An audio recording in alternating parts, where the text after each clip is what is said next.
You ask Tiger to calculate. This deals with linear inequalities with one unknown. The final result is h greater than -4. Let's solve it step by step.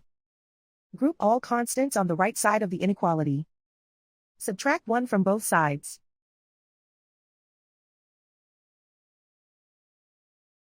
Group like terms.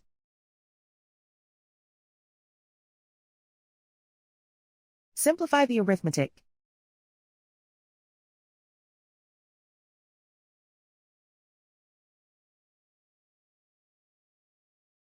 Isolate the h. Divide both sides by 2.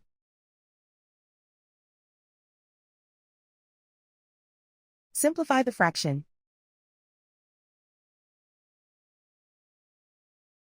Find the greatest common factor of the numerator and denominator.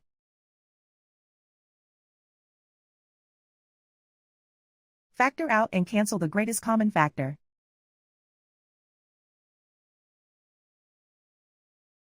Plot the solution on a coordinate grid. And so the final result is h greater than -4.